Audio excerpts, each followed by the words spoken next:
सोने की परत चढ़ी एक आलीशान हवेली में नजीब नाम का एक गरीब मदरसा छात्र एक बड़े सोफे के सामने कांप रहा था। सोफे के बीच में एक अमीर व्यवसायी उसे पैनी नजरों से घूर रहा था, जबकि दूसरी तरफ उसकी बेटी लैला बैठी थी, जो गर्भवती थी और पीले पड़े चेहरे के साथ अपना पेट पकड़े हुए थी। उस बुजुर्ग आदमी की आवाज ठंडी थी। आज रात ही तुम्हें लैला से शादी करनी होगी, कोई दूसरा रास्ता नहीं है। नजीब चौंक गया। उसके माथे पर ठंडे पसीने की बूंदें आ गईं।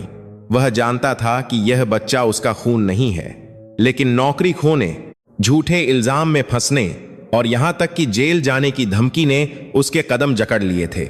निकाह की रात, न कोई मुस्कुराहट थी, न कोई मुबारकबाद, बस खाली निगाहें और चुपचाप गिरते आंसू थे। नजीब ने जानमाज पर सोना चुना, जबकि लैला बिस्तर पर अपनी सिसकियां दबाए रही, इस बड़े राज्य को छिपाते हुए कि उसके गर्भ में पल रहे बच्चे का असली पिता कौन है।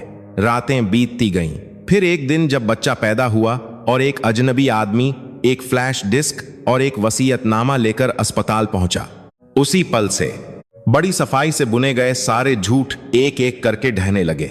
अब हम कहानी शुरू करते हैं। हल्की बूंदाबांदी उस बड़े घर के आंगन को भिगो रही थी। बगीचे की बत्तियां धीरे धीरे झिलमिला रही थीं, जिनकी रोशनी चिकने संगमरमर की सतह पर चमक रही थी। नजीब सिक्योरिटी गार्ड के छोटे से कमरे में एक कुर्सी पर बैठा था। हाथ में एक पुरानी कुरान शरीफ थी, जो हमेशा उसके साथ रहती थी। उस गरीब मदरसा छात्र ने सूरह यासीन की आखिरी आयत ही पूरी की थी कि बगल में रखा इंटरकॉम धीरे से बजा। नजीब, फौरन मुख्य बैठक में आओ, साहब बुला रहे हैं। घर के मुख्य प्रबंधक की ठंडी आवाज दूसरी तरफ से आई। नजीब ने भौहें सिकोड़ी। ऐसा बहुत कम होता था कि मालिक उसे सीधे बड़े बैठक में बुलाएं। आमतौर पर अगर कोई काम होता तो वे सिक्योरिटी हेड या असिस्टेंट के जरिए ही बात करते थे। उसके दिल में एक अजीब सी बेचैनी हुई, लेकिन वह तुरंत खड़ा हो गया, अपनी सादी वर्दी को ठीक किया जो थोड़ी ढीली थी, और फिर हल्की बारिश में तेजी से चल पड़ा। जैसे ही मुख्य दरवाजा खुला, एयर कंडीशनर की ठंडी हवा उसके भीगे हुए शरीर से टकराई। संगमरमर का फर्श चमक रहा था, दीवारें महंगी पेंटिंग्स से सजी थीं। नजीब ने सिर झुकाकर धीरे से सलाम किया। मिस्टर हैदर खान के निजी सहायक गलियारे के अंत में इंतजार कर रहे थे, बिना किसी मुस्कुराहट के उसे देखते हुए। चलो जल्दी करो, इधर उधर मत देखो, उन्होंने रूखेपन से कहा। मुख्य बैठक में घुसते ही नजीब के कदम एक पल के लिए रुक गए। वहां सोने के रंग का एक लंबा सोफा शान से रखा हुआ था। उसके बीच में चश्मा पहने एक आदमी बैठा था, जिसने करीने से सूट और नीली टाई पहन रखी थी। उसका चेहरा सख्त और भावहीन था। वे मिस्टर हैदर खान थे, बड़े बॉस, जिनका नाम अक्सर बिजनेस की खबरों में आता था। दाहिनी ओर एक दूसरे सोफे पर हल्के पीले रंग की ड्रेस पहने एक युवा महिला बैठी थी। उसका पेट कपड़े के नीचे से साफ तौर पर उभरा हुआ था। उसका चेहरा खूबसूरत था, लेकिन पीला और थका हुआ लग रहा था। उसका दाहिना हाथ उसके पेट पर था और बायां हाथ तकिए का कोना जोर से पकड़े हुए था। उस लड़की की आंखें, हैदर खान की इकलौती बेटी लैला की आंखें, फर्श की ओर झुकी हुई थीं, जैसे वह किसी से नजर मिलाने से डर रही हो। नजीब ने अपनी सांस रोक ली। अब तक उसने लैला को सिर्फ दूर से ही देखा था, जब वह काम पर जाती थी या पीछे के बरामदे में बैठकर किताब पढ़ती थी। अब उनके बीच बस कुछ ही कदमों की दूरी थी। उसका दिल बिना किसी वजह के धड़कने लगा। बैठो, मिस्टर हैदर खान ने आदेश दिया। नजीब ने सिर झुकाया और दूसरे सोफे के एक कोने पर बैठ गया, अपने घुटनों को सटाकर। उसके हाथ ठंडे पसीने से भीग रहे थे। कमरे में इतनी खामोशी थी कि दीवार घड़ी की टिक टिक की आवाज भी साफ सुनाई दे रही थी। केवल बाहर हो रही बारिश की आवाज ही कभी कभी इस सन्नाटे को तोड़ रही थी। मिस्टर हैदर खान ने एक लंबी सांस ली और फिर नजीब को घूर कर देखा। वह नजर इतनी भारी थी जैसे उसके दिमाग के अंदर तक घुस जाना चाहती हो। नजीब ने अपना सिर और झुका लिया। तुम यहां काफी समय से काम कर रहे हो? नजीब, उन्होंने आखिरकार अपनी भारी आवाज में कहा। लगभग 2 साल, साहब, नजीब ने धीरे से जवाब दिया। इस दौरान क्या मैंने कभी तुम्हारे साथ नाइंसाफी की? नजीब ने सिर हिलाया। आप बहुत अच्छे हैं साहब, मेरा और मेरे दोस्तों का अच्छे से ख्याल रखा जाता है, तनख्वाह भी समय पर मिलती है। मिस्टर हैदर खान ने धीरे से सिर हिलाया, जैसे कुछ तसल्ली कर रहे हों। लैला चुप रही, बस कभी कभी लंबी सांसें लेती। उसके पेट पर रखा हाथ हल्का सा कांप रहा था। तो फिर आज रात मैं उस सारी अच्छाई का बदला चाहता हूं। उनकी आवाज का लहजा अब और तीखा हो गया था। पैसा नहीं, मेहनत नहीं, बल्कि तुम्हारी रजामंदी। नजीब चौंक गया। उसने थोड़ा सिर उठाया लेकिन फिर जल्दी से झुका लिया। वह समझ नहीं पा रहा था कि किस रजामंदी की बात हो रही है। बस उसके दिल में बुरी आशंका और मजबूत होती जा रही थी। मिस्टर हैदर खान सोफे पर पीछे टिक गए, अपनी दोनों हाथों की उंगलियों को मिलाते हुए। तुम लैला को देख रहे हो? उन्होंने पूछा। नजीब ने एक पल के लिए देखा। जी साहब, तुम उसकी हालत जानते हो? नजीब ने थूक निगला। वो गर्भवती हैं साहब। सही कहा, और यही समस्या है। मिस्टर हैदर खान की आवाज ठंडी हो गई। लैला गर्भवती है लेकिन शादीशुदा नहीं है। बाहर लोग कानाफूसी करने लगे हैं। अगर यह खबर गलत तरीके से फैली तो मेरी कंपनी के शेयर गिर सकते हैं। नजीब का सिर घूमने लगा। उसे यकीन था कि ऐसे मामले उसके दायरे से बाहर हैं।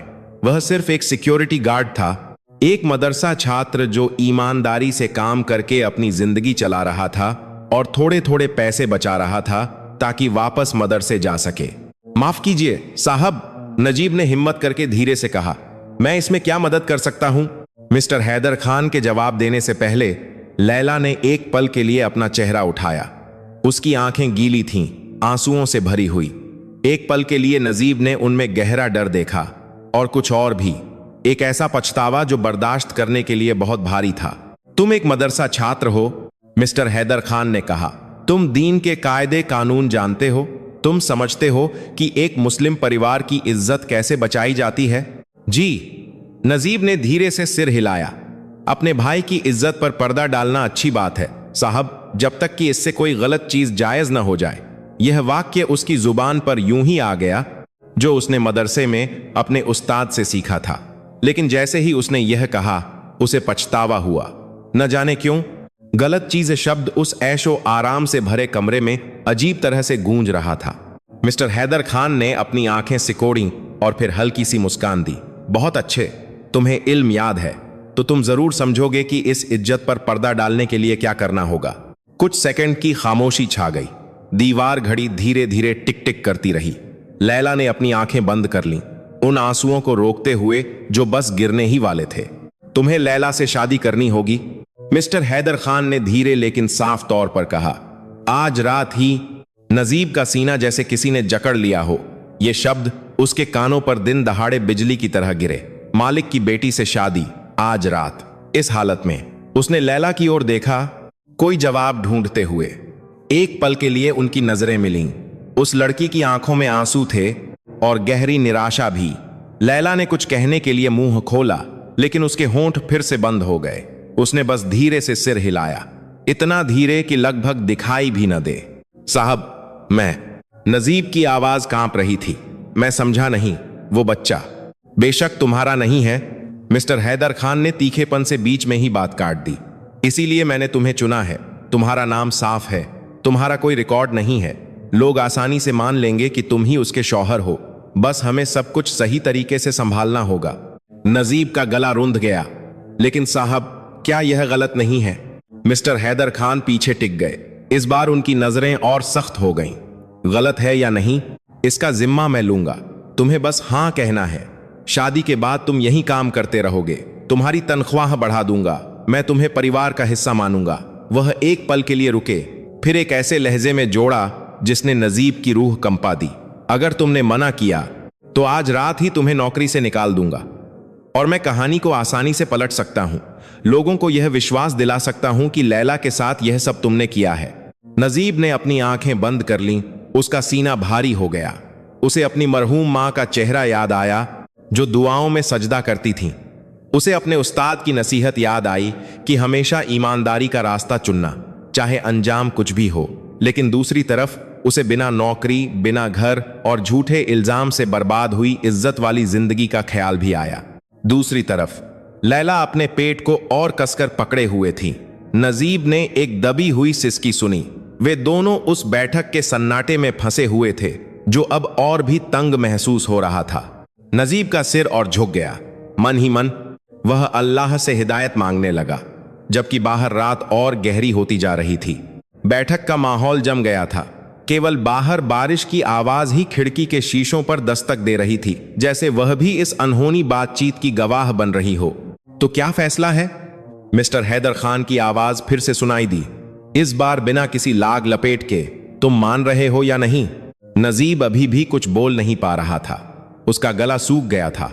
वह कोई और रास्ता तलाशने की कोशिश कर रहा था, एक ऐसा रास्ता जिसमें इतना बड़ा झूठ शामिल न हो। लेकिन उसके दिमाग में आने वाली हर संभावना मालिक की ताकत के सामने बहुत कमजोर लग रही थी। साहब, उसने धीरे से कहा, अगर मैं लैला जी से शादी करता हूं तो इसका मतलब है कि मुझे उस बच्चे के पिता होने का दावा करना होगा। लोगों को परवाह नहीं है कि असली पिता कौन है। मिस्टर हैदर खान ने ठंडक से जवाब दिया, वे बस एक चीज देखेंगे, मेरी बेटी ने बच्चे को जन्म देते समय एक जायज शौहर का साथ पाया, इज्जत बच गई, परिवार का नाम बच गया, यही जरूरी है। नजीब ने थूक निगला, लेकिन अल्लाह के सामने तुम क्या सोचते हो? मुझे नहीं पता। मिस्टर हैदर खान की आवाज ऊंची हो गई, तुम मदरसा छात्र हो, इसीलिए लोग तुम पर और आसानी से यकीन करेंगे। मैं तुम्हें घर दूंगा, ज्यादा तनख्वाह, सारी सहूलियतें। तुम्हें बस चुप रहना है, अपने शौहर का किरदार निभाना है, और कुछ नहीं। आखिरकार लैला ने बात की, उसकी आवाज लगभग सुनाई नहीं दे रही थी। अब्बू। मिस्टर हैदर खान तेजी से मुड़े। लैला, चुप रहो, तुम पहले ही काफी मुश्किलें खड़ी कर चुकी हो। लैला सिसक पड़ी और फिर से सिर झुका लिया। नजीब ने अपने सीने में कुछ गर्म महसूस किया। उसके डर के बीच एक दया की भावना उभर आई। वह लड़की अपराधी नहीं बल्कि पीड़ित लग रही थी। नजीब, हैदर खान ने फिर से उसकी ओर देखा, अगर तुम मान जाते हो तो आज रात ही काजी साहब आ जाएंगे, हम जल्द से जल्द निकाह करवा देंगे। सब कुछ निजी तौर पर होगा, कल सुबह तक निकाहनामा तैयार हो जाएगा, मीडिया को भनक तक नहीं लगेगी। नजीब ने धीरे धीरे अपना चेहरा उठाया। अगर मैं मना कर दूं साहब? मिस्टर हैदर खान हल्की सी मुस्कुराए, एक ऐसी मुस्कान जो आंखों तक नहीं पहुंची। मैंने तुम्हें पहले ही बता दिया, तुम इस शहर में कुछ भी नहीं हो। मेरा एक फोन तुम्हें सिक्योरिटी गार्ड से मुजरिम बना सकता है। लोग इस बात पर ज्यादा आसानी से यकीन करेंगे कि एक गरीब गार्ड ने मालिक की बेटी के साथ कुछ गलत किया, बजाय इसके कि कहानी कुछ और हो। नजीब को लगा जैसे उसका दिल खिंचकर नीचे आ गया हो। यह धमकी बहुत असली थी। उसका कोई मजबूत परिवार नहीं था, न ही वकील करने के लिए पैसे थे।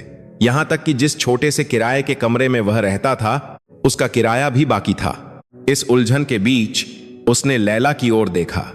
वह लड़की भीगी आंखों से उसे देख रही थी। उसकी आंखों में एक अनकही गुहार थी।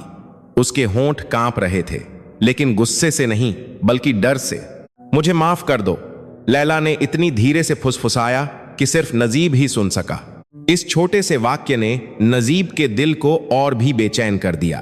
अगर वह लड़की खुद माफी मांग रही है तो इसका मतलब है कि मामला उसकी समझ से कहीं ज्यादा बड़ा है। वह पूछना चाहता था, सफाई मांगना चाहता था, लेकिन हालात ने कोई गुंजाइश नहीं छोड़ी थी। मिस्टर हैदर खान के निजी सहायक ने उनके कान में कुछ फुसफुसाया। हैदर खान ने सिर हिलाया और फिर दीवार घड़ी की ओर देखा। काजी साहब रास्ते में हैं, उन्होंने कहा। आधी रात से पहले अभी भी वक्त है, अभी फैसला करो, वक्त बर्बाद मत करो। नजीब ने अपनी पैंट को जोर से भींच लिया। दिल ही दिल में वह अस्तगफार पढ़ रहा था, दुआ कर रहा था कि वह गलत फैसला न ले।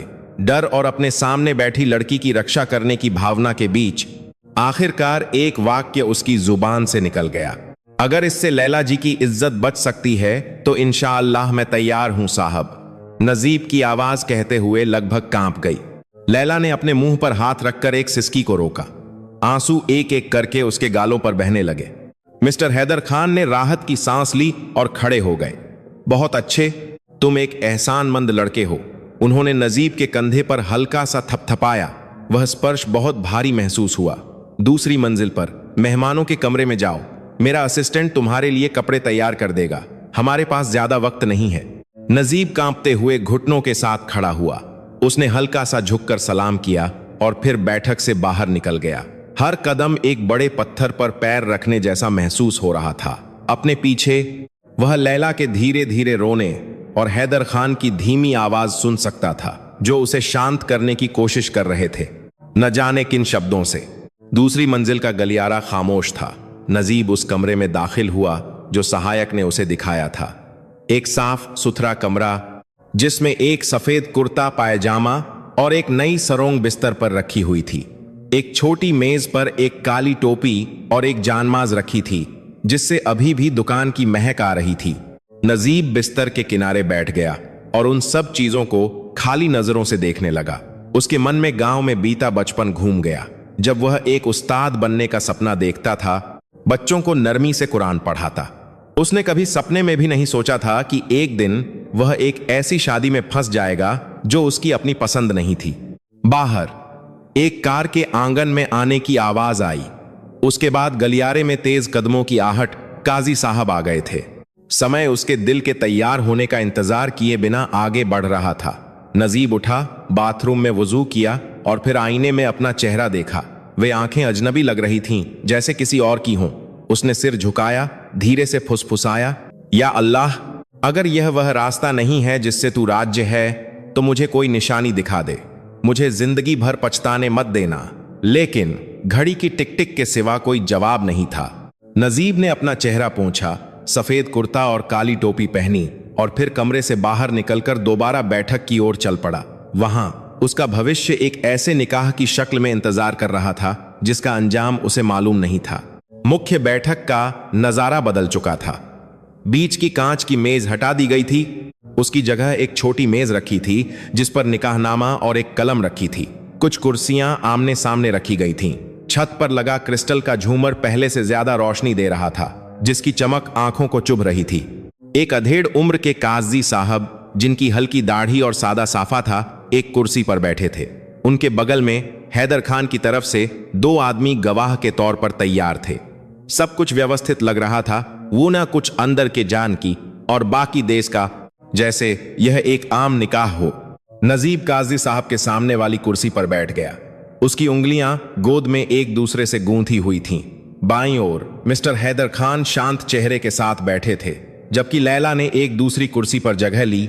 थोड़ी दूर उसने वही पीली ड्रेस पहनी हुई थी, लेकिन अब उसका चेहरा एक पतले दुपट्टे से ढका हुआ था।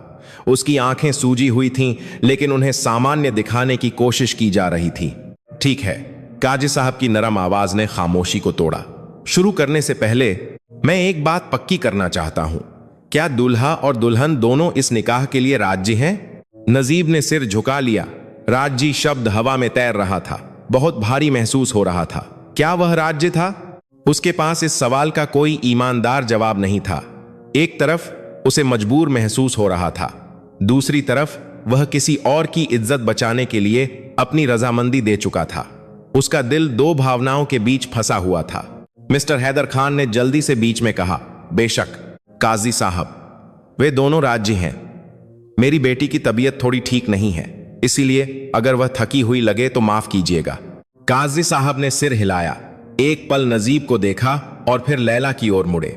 बेटी लैला, क्या तुम इस निकाह को अपनी खुशी से कबूल करती हो? लैला ने आंसू निकले। उसकी आवाज लगभग सुनाई नहीं दे रही थी। जी इंशाअल्लाह। काजी साहब ने नजीब को देखा। और बेटा नजीब? नजीब ने सिर उठाया।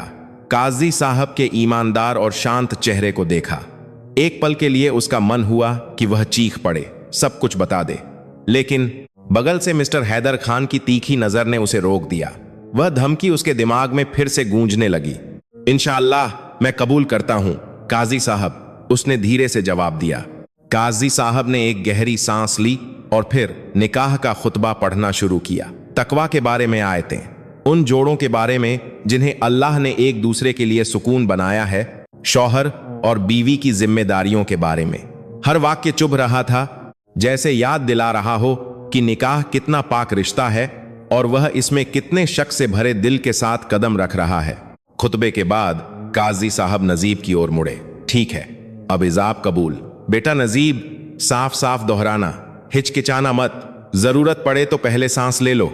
नजीब ने अपने सामने बैठे गवाह का हाथ पकड़ा। वह हथेली गर्म थी, जबकि उसकी अपनी हथेली पसीने से भीगी हुई थी। धीमी लेकिन दृढ़ आवाज में उसने इजाब कबूल के शब्द कहे। लैला बिन्त हैदर खान का नाम लिया और तयशुदा मेहर का जिक्र किया। एक ही बार में काजी साहब और गवाहों ने सिर हिला दिया। कबूल है, उन्होंने लगभग एक साथ कहा। उस एक शब्द ने बहुत कुछ बदल दिया। एक वाक्य से नजीब, जो कल तक सिर्फ एक गार्ड था, अब अपने मालिक की बेटी का आधिकारिक शौहर बन गया था। लैला जो कल तक सिर्फ मालिक की बेटी थी, अब उसकी बीवी बन गई थी। भले ही उनके दिलों के बीच की दूरी बहुत ज्यादा थी। काजी साहब ने दुआ पढ़ी। नजीब ने दोनों हाथ उठाए। उसके होंठ भी आमीन कह रहे थे, भले ही उसकी आंखों में आंसू रुके हुए थे। उसने अल्लाह से दुआ की कि वह उसकी नीयत को माफ कर दे, जो शायद पूरी तरह से सीधी नहीं थी, और इस घर गृहस्थी पर रहमत बनाए रखे, जो अभी अभी किस्मत के एक उलझे हुए धागे से बंधी थी। दुआ के बाद काजी साहब ने उन्हें निकाहनामे पर दस्तखत करने के लिए कहा। नजीब ने कलम पकड़ी। दस्तखत करते समय उसका हाथ थोड़ा कांप रहा था। उसके बगल में लैला ने भी वही किया। जब उनकी उंगलियां लगभग छूने वाली थीं, लैला ने अपना हाथ तेजी से खींच लिया, जैसे उसे करंट लगा हो। हो गया, काजी साहब ने किताब बंद करते हुए कहा। अल्लाह करे तुम्हारी गृहस्थी सुकून और रहमत से भरी हो। नजीब हल्की सी मुस्कराया, बस शिष्टाचार के तौर पर। लैला ने सिर्फ धीरे से सिर हिलाया। न कोई तालियां बजीं, न हंसी मजाक, न ही मुबारकबाद का शोर, जैसा कि नजीब ने गांव में दूसरी शादियों में देखा था। सब कुछ जल्दी, ठंडा और नपातुला हुआ था। काजी साहब सबसे पहले विदा हुए। उनके बाद गवाह भी चले गए। निजी सहायक फिर से सब कुछ व्यवस्थित करने में व्यस्त हो गया। कुछ ही मिनटों में जो बैठक अभी लोगों से भरा था, फिर से खाली हो गया। वहां सिर्फ 3 लोग बचे थे, मिस्टर हैदर खान, लैला और नजीब। मिस्टर हैदर खान नजीब के पास आए। आज रात से तुम दूसरी मंजिल पर लैला के कमरे के पास वाले कमरे में रहोगे। तुम अपना काम पहले की तरह करते रहोगे, लेकिन याद रखना, बहुत सी बातें हैं जो तुम्हें नहीं पूछनी है। बस अपनी बीवी और अपने काम का ध्यान रखो। नजीब ने सिर हिलाया। जी साहब। फिर मिस्टर हैदर खान ने लैला को देखा। अब तुम शादीशुदा हो और कोई मुसीबत मत खड़ी करना। अपने बच्चे का अच्छे से ख्याल रखना। याद रखना, यह सब तुम्हारे भविष्य के लिए भी है। लैला ने सांस रोकी और बिना कुछ कहे सिर हिला दिया। उसके बाद मिस्टर हैदर खान उन दोनों को उस बैठक में अकेला छोड़कर चले गए, जो अचानक बहुत बड़ा लगने लगा था। कुछ अजीब से पल बीते।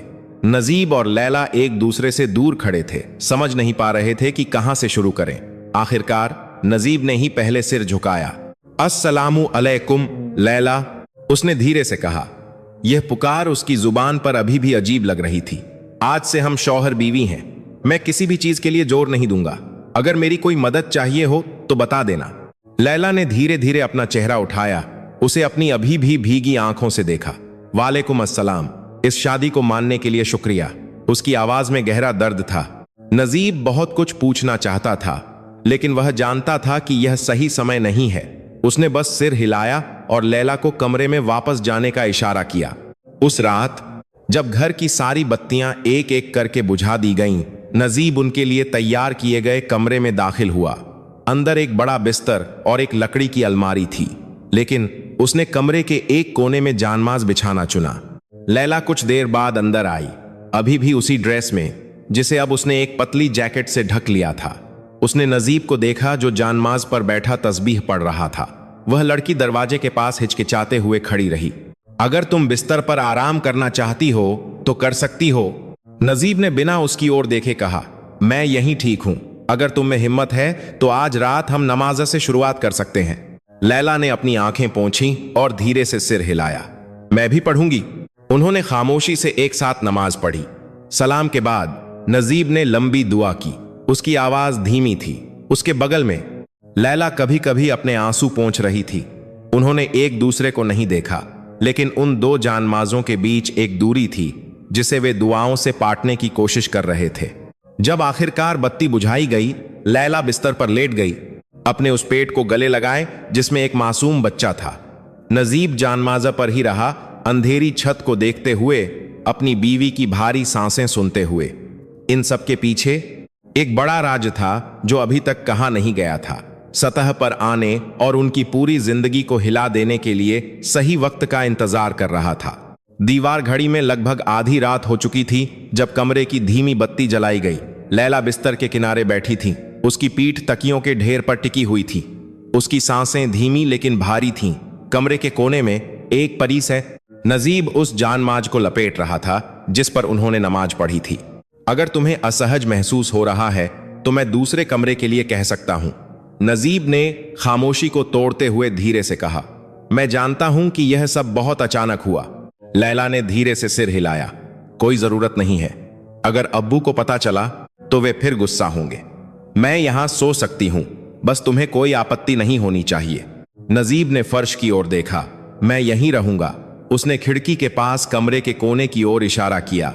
यह जानमाज काफी है। लैला कुछ पल चुप रही। तुमने मुझसे शादी क्यों की नजीब, जबकि यह साफ है कि इसमें तुम्हारी कोई गलती नहीं थी। नजीब ने एक सांस ली। यह सवाल सुबह से उसके दिमाग में भी घूम रहा था। मुझे ठीक से नहीं पता, उसने ईमानदारी से जवाब दिया। शायद इसीलिए कि मैं डर गया था, झूठे इल्जाम से डर गया था, नौकरी खोने से डर गया था। लेकिन मैं तुम्हें अकेले शर्मिंदगी उठाते हुए भी नहीं देख सकता था। लैला कड़वाहट से मुस्कुराई। शर्मिंदगी तो मेरी ही है, गलती भी मेरी है, लेकिन अब्बू ने जिस तरह दूसरों को भी इसमें घसीटा है। नजीब ने एक पल उसे देखा। अगर मैं एक बात पूछ सकूं, अगर तुम तैयार ना हो तो जवाब मत देना। क्या तुम्हें भी मजबूर किया गया था? मेरा मतलब है, इस तरह गर्भवती होने तक। नजीब की आवाज बहुत धीमी थी। लैला ने अपनी आंखें बंद कर लीं। आंसू अपने आप बहने लगे। नहीं नजीब, मुझे मजबूर नहीं किया गया था, लेकिन मेरे पास पूरी तरह से कोई विकल्प भी नहीं था। उसने अपने पेट को सहलाया। किसी दिन अगर तुम सुनना चाहोगे तो मैं बताऊंगी। नजीब ने सिर हिलाया। मैं इंतजार करूंगा जब तक तुम तैयार न हो। उस रात लैला नजीब की ओर पीठ करके लेट गई। वह खालीपन से दीवार को देखती रही, उस आदमी का चेहरा याद करते हुए जिसे वह कभी चुपके से अपना शौहर कहती थी। कमरे के कोने में नजीब दीवार से सटकर बैठा था। हाथ में तस्बीह थी, लेकिन उसका मन न जाने कहां भटक रहा था। जिम्मेदारी, डर और दया का एहसास मिलकर एक हो गए थे। कभी कभी लैला धीरे से कराहती।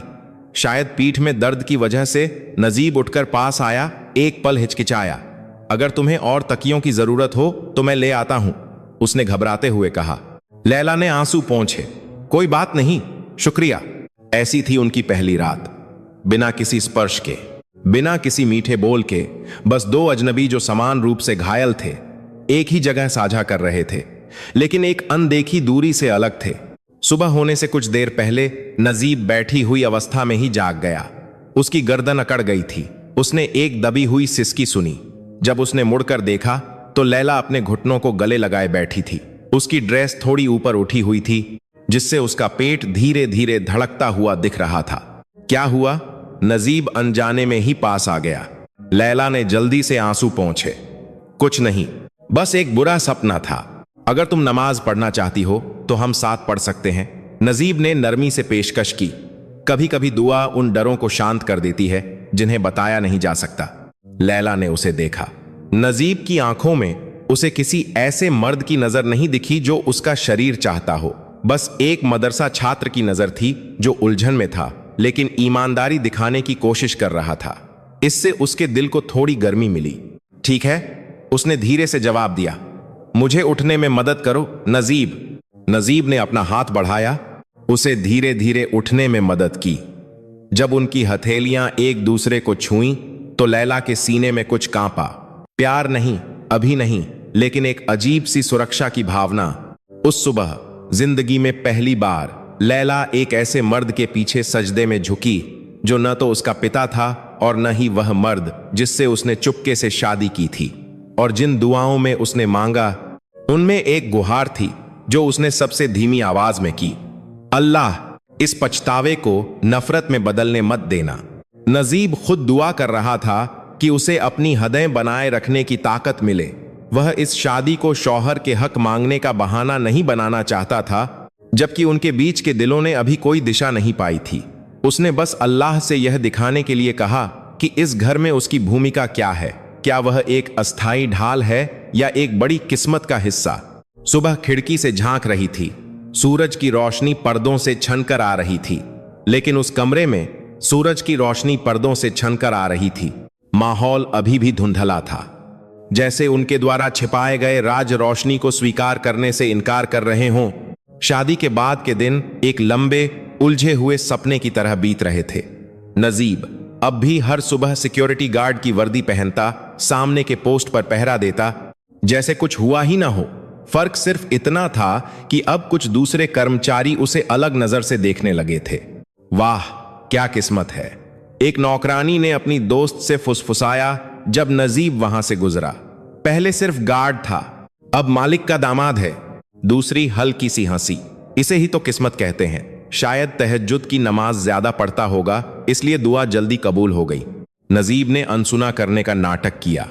वह जानता था कि उनमें से कुछ सिर्फ मजाक कर रहे थे, लेकिन एक ताना था जिसे नजरअंदाजा करना मुश्किल था, खासकर जब अचानक हुई शादी की खबर धीरे धीरे फैलने लगी थी।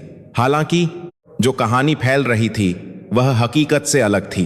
कहते हैं लैला को पहले नजीब से प्यार हो गया था, एक माली ने दोपहर में कहा, इसीलिए तुरंत शादी कर ली, बिल्कुल किसी टीवी सीरियल की तरह। नजीब ने एक लंबी सांस ली। उसके पास खंडन करने की ताकत नहीं थी। उसे बस एक बात का डर था कि अगर अफवाहें बाहर तक पहुंची और मीडिया के सवाल खड़े हो गए। इसीलिए जब मिस्टर हैदर खान के निजी सहायक ने सभी कर्मचारियों को इकट्ठा किया तो नजीब ने ध्यान से सुना। आज से कोई भी लैला मैडम और नजीब की शादी के बारे में इस घर के बाहर बात नहीं करेगा। उस सहायक ने सख्ती से कहा, अगर कोई खबर लीक करते हुए पकड़ा गया तो मेरे एक्शन के लिए मुझे दोष मत देना। हम सब इसी घर की तनख्वाह से खाते हैं, इसका सम्मान करो। सबने सिर हिलाया। लेकिन बैठक खत्म होने के बाद शक भरी निगाहें अब भी नजीब के पीछे थीं। वह उस जगह पर खुद को अलग थलग महसूस करने लगा था जिसे वह अब तक अपना दूसरा घर मानता था। दूसरी ओर नजीब और लैला का रिश्ता अभी भी अजीब था। लैला ज्यादातर समय अपने कमरे में या दूसरी मंजिल पर एक छोटे से स्टडी रूम में बिताती थी। कभी कभी वह अपने पिता के साथ खाने के लिए नीचे आती, लेकिन ज्यादा देर नहीं बैठती थी। उसका पेट और बड़ा हो गया था जिससे उसके कदम धीमे हो गए थे। कभी कभी नजीब मदद की पेशकश करता, लेकिन लैला अक्सर विनम्रता से मना कर देती। एक शाम जब नजीब रसोई के पास एक छोटे से गोदाम की सफाई कर रहा था, मिस्टर हैदर खान का निजी सहायक उसके पास आया। वह आदमी हमेशा ठंडा रहता था, लेकिन इस बार उसकी नजरें और तीखी लग रही थीं। तुम्हारे पास नया फोन है? उसने बिना सलाम के पूछा। नजीब ने सिर हिलाया। वही पुराना है साहब। बस यह जान लो, इस घर से आने जाने वाली सभी कॉल्स पर नजर रखी जाती है, तुम्हारे नंबर से भी। अगर मुझे पता चला कि तुम परिवार के मामलों के बारे में बाहर के लोगों से ज्यादा पूछताछ कर रहे हो तो तैयार रहना। नजीब ने भौहें सिकोड़ी। मैंने कभी ऐसा नहीं किया साहब। किस लिए? सहायक पास आया। उसकी आवाज धीमी लेकिन चुभने वाली थी। तुम अब सिर्फ एक गार्ड नहीं हो, बल्कि परिवार का हिस्सा भी हो। तुम बहुत कुछ देखोगे और सुनोगे। बेहतर होगा कि आंखें और कान बंद रखना सीख लो, समझे? नजीब ने खुद को रोका कि वह तेज आवाज में जवाब न दे। इंशाअल्लाह मैं सिर्फ वही करूंगा जो मेरी जिम्मेदारी है। अच्छा है। सहायक मुड़ गया। और एक बात, लैला मैडम से ज्यादा सवाल मत पूछना। अगर वह खुद कुछ न बताएं तो जोर मत देना।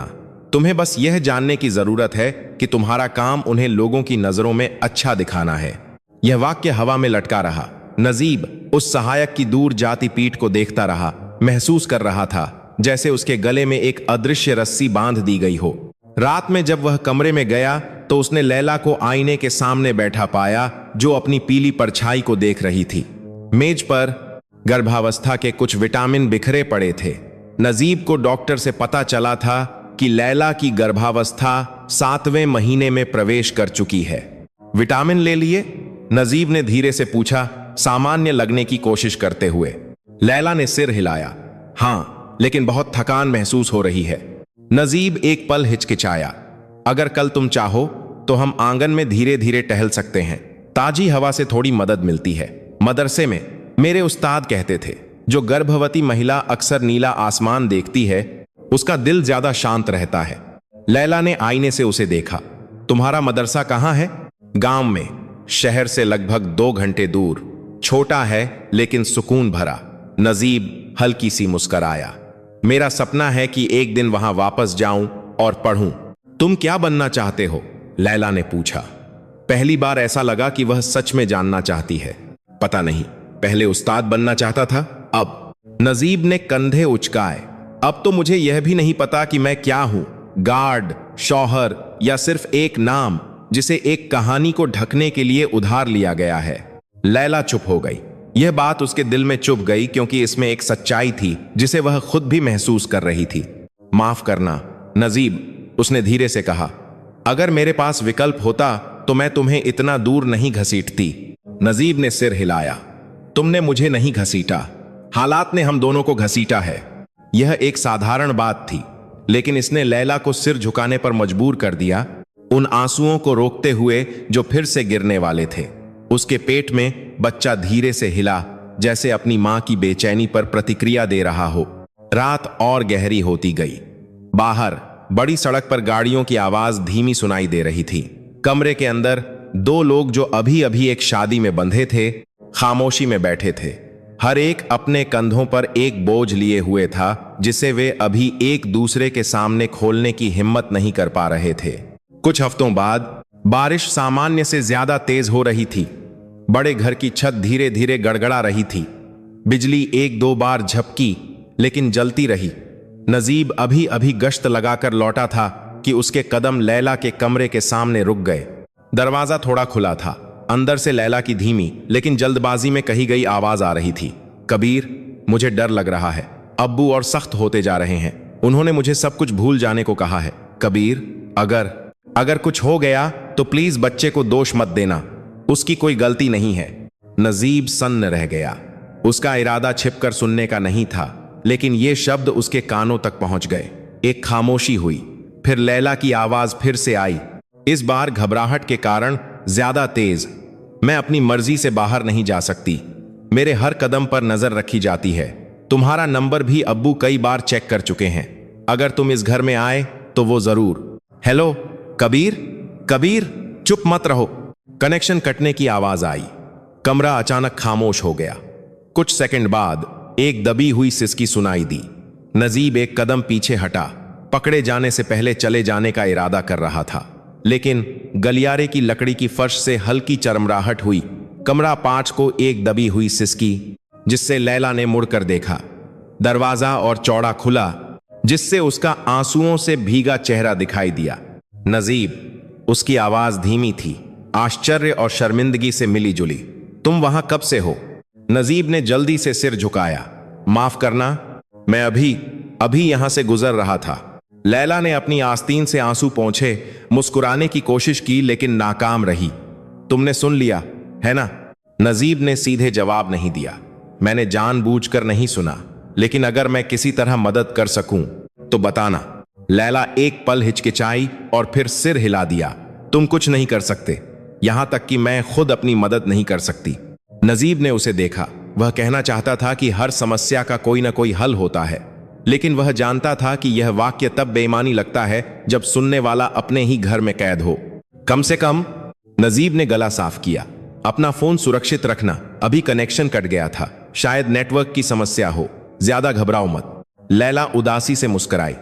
नेटवर्क की नहीं, अब्बू ने असिस्टेंट को हर उस नंबर का कनेक्शन काटने का आदेश दिया है जिसे वे नहीं जानते। नजीब चुप हो गया। तो फोन पर बातचीत भी पिता के नियंत्रण में थी।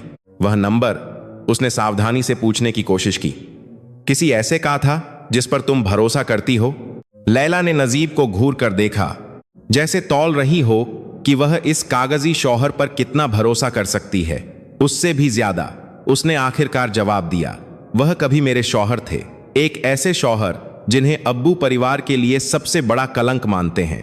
नजीब ने अपनी सांस रोक ली। तो यह सच था कि एक शादी छिपाई गई थी। तुमने पहले क्यों नहीं बताया? उसने धीरे से पूछा। क्या फर्क पड़ता? लैला बेरुखी से हंसी। अगर मैं शहर के बीच में चिल्लाऊं भी तो लोग मेरे अब्बू पर ही यकीन करेंगे, मुझ पर नहीं, बाहरी दुनिया के लिए। मैं एक लड़की हूं जो बहक गई। परिवार के लिए मैं बिजनेस में दरार का कारण हूं।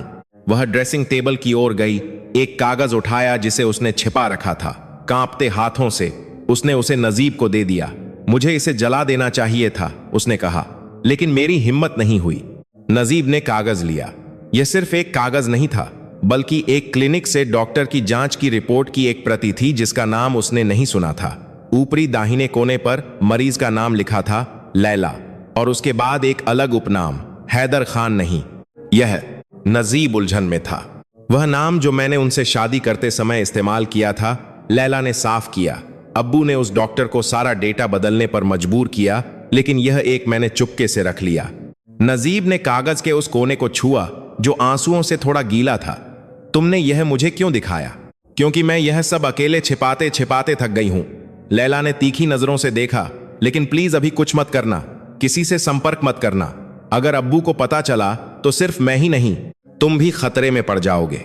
मंदा आ केप ओ। नजीब ने धीरे से सिर हिलाया। ठीक है, मैं तुमसे बात किए बिना कुछ नहीं करूंगा। लैला ने राहत सांस ली, भले ही उसकी आंखों में अभी भी बेचैनी थी।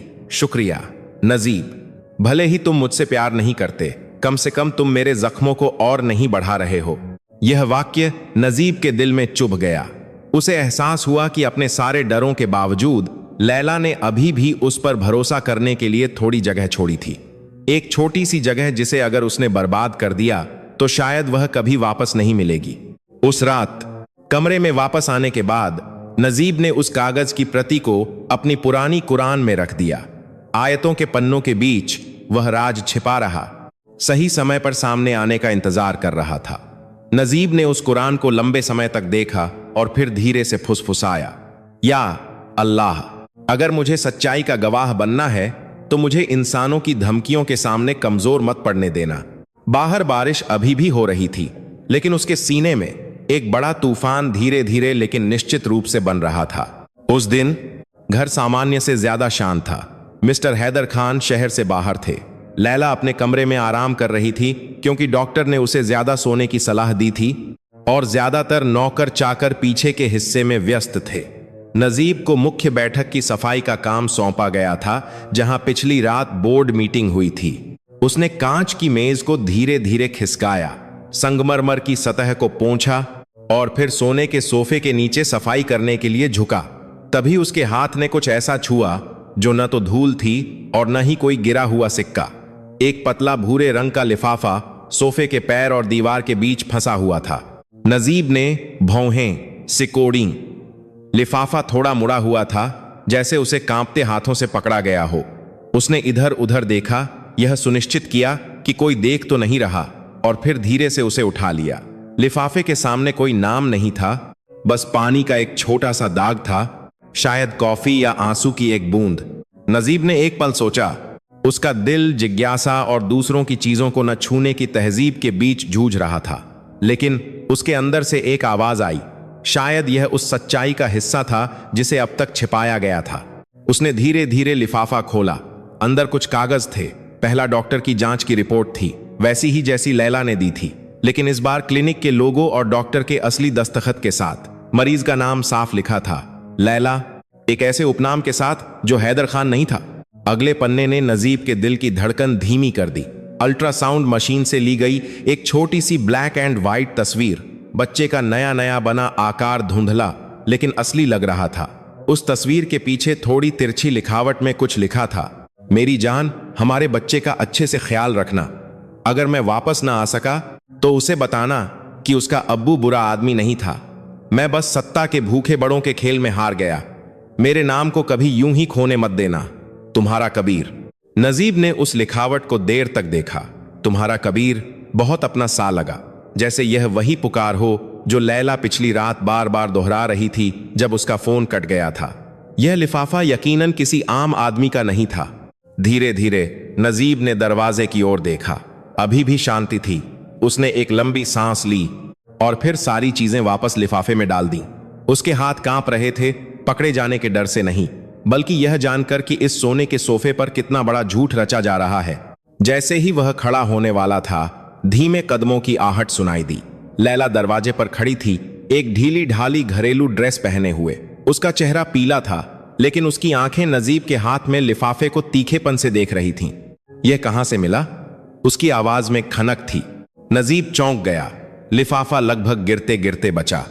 मुझे यह सोफे के नीचे मिला। लैला, माफ करना, मैं अंदर देखे बिना खुद को रोक नहीं सका। लैला मुश्किल से चलती हुई पास आई।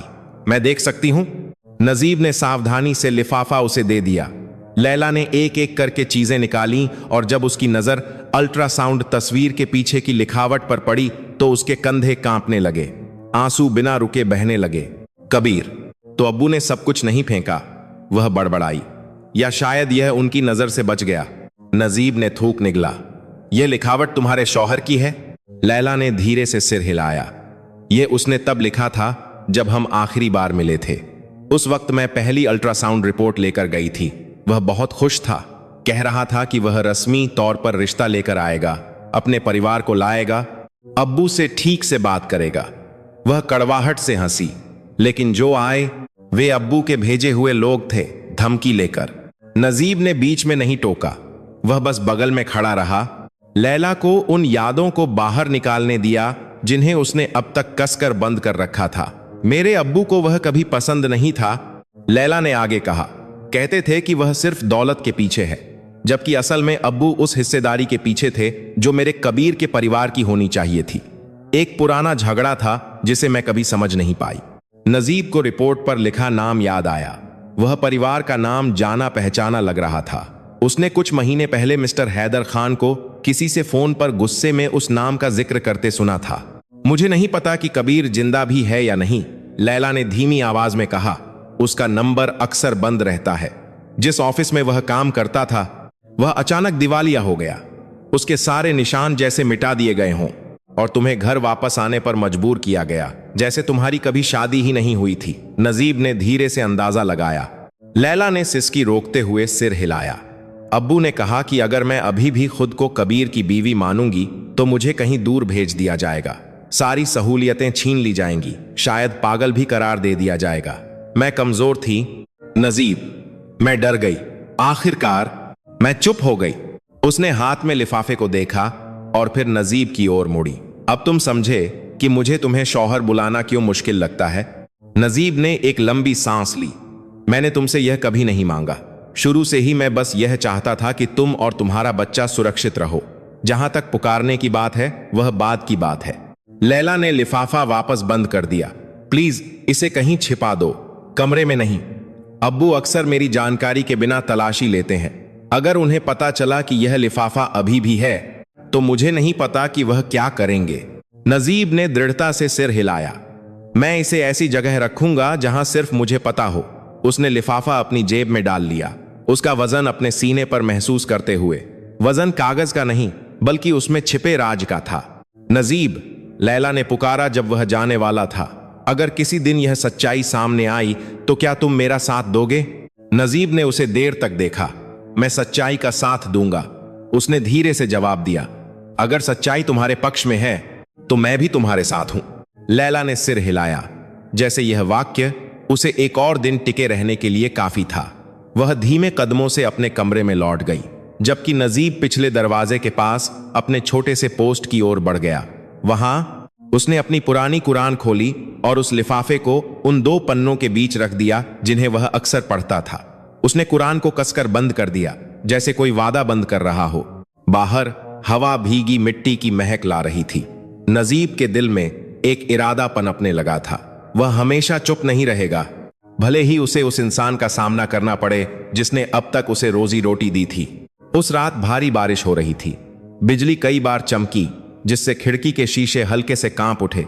बिजली कुछ देर के लिए चली गई थी, जिससे घर के कुछ कोनों में मोमबत्ती की धीमी रोशनी रह गई थी। जो माहौल आमतौर पर शानदार होता था, वह अब एक पुराने उदास भवन जैसा लग रहा था, जिसमें कई गहरे राज छिपे थे।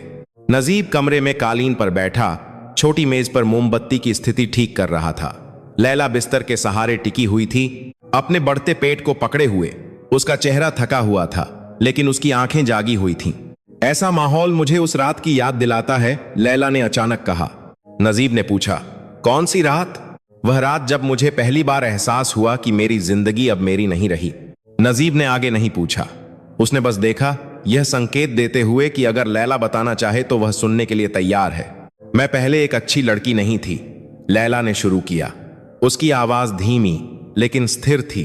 बुरा काम करने के मतलब में नहीं, लेकिन मैं बहुत घमंडी थी। विदेश में पढ़ाई, हर तरफ ऐशो आराम। मुझे लगता था कि मैं दुनिया को अपने अब्बू के क्रेडिट कार्ड से खरीद सकती हूं। वह कड़वाहट से मुस्कुराई। कबीर अब्बू की एक कंपनी में एक साधारण कर्मचारी के रूप में आया। वह कुछ भी नहीं था, लेकिन न जाने क्यों कुछ भी नहीं था। इतने सारे लड़कों में जो मेरे करीब आए, वही था जिसने मुझे एक इंसान के रूप में सम्मान दिया, न कि एक बॉस की बेटी के रूप में। नजीब चुप रहा। बाहर बिजली चमकी, जिससे लैला का भीगा हुआ चेहरा रोशन हो गया। हम अक्सर चुपके से मिलते थे, किसी महंगी जगह पर नहीं, बल्कि एक मस्जिद के पास एक छोटी सी दुकान पर। कबीर हमेशा मुझे नमाज की याद दिलाता, अगर मेरे कपड़े ज्यादा खुले होते तो मुझे टोकता। शुरू में मुझे गुस्सा आता, लेकिन धीरे धीरे मुझे उसके पास सुरक्षित महसूस होने लगा। लैला ने अपने पेट को सहलाया, अंदर एक हल्की सी हलचल महसूस की। एक बार हमने निकाह ए सिरी गुपचुप निकाह करने का फैसला किया। हम जानते थे कि अब्बू कभी राजी नहीं होंगे। कबीर ने खुद को साबित करने के लिए थोड़ा वक्त मांगा, पैसे बचाने और फिर रस्मी तौर पर रिश्ता लाने के लिए। उस वक्त वली कौन बना था? नजीब ने सावधानी से पूछा। मेरी मां की तरफ से मेरे चाचा, लैला ने जवाब दिया। उन्होंने चुपके से आकर हमारी मदद की, लेकिन उसके कुछ ही समय बाद कुछ हुआ। लैला ने एक भारी सांस ली। अब्बू की कंपनी एक दूसरी कंपनी से मुकाबला कर रही थी, जिसमें पता चला कि चुपके से कबीर के परिवार के शेयर भी थे। भाइयों के बीच का एक पुराना झगड़ा जिसके बारे में मुझे कभी नहीं बताया गया। बात यह थी कि अब्बू किसी और वारिस को बर्दाश्त नहीं कर सकते थे जो उनकी पकड़ को चुनौती दे सके। नजीब को लिफाफे पर लिखी बातें और वह जाना पहचाना परिवार का नाम याद आया। कबीर को भ्रष्टाचार के एक मामले में फंसा दिया गया, लैला ने आगे कहा। दस्तावेज जाली बनाए गए, फर्जी बैंक खाते फैलाए गए। मीडिया में वह एक अपराधी बन गया। ऑफिस में उसे निकाल दिया गया। लोगों ने उससे दूरी बना ली। मेरे चाचा जो वली बने थे, अचानक गायब हो गए। अब्बू गुस्से में मेरे पास आए, तस्वीरें और खबरें दिखाते हुए। उसने अपनी आंखें बंद कर लीं। मैंने कबीर का बचाव करने की कोशिश की, लेकिन अब्बू बहुत ताकतवर थे। उन्होंने कहा, अगर मैं अभी भी अड्डी रही तो मुझे कहीं दूर भेज दिया जाएगा, सारे रास्ते बंद कर दिए जाएंगे। मैं एक कायर थी नजीब। मैं चुप हो गई। मैं बस रो सकती थी। और यह गर्भावस्था। नजीब की आवाज नरम थी। लैला ने सिर झुकाया।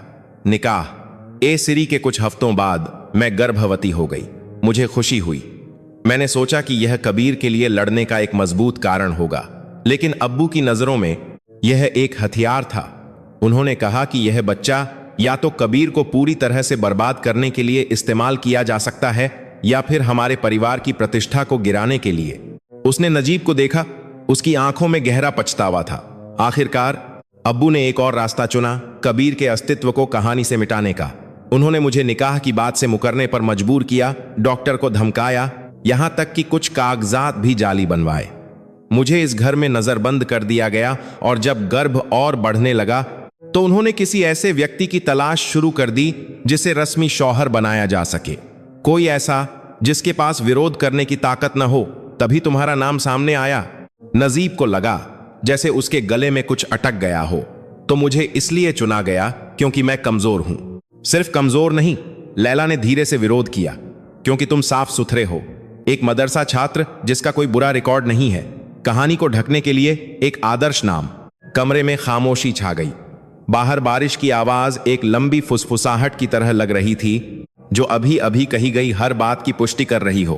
तो फिर अब तुम मुझे यह सब क्यों बता रही हो? नजीब ने पूछा। लैला ने उसे देर तक देखा।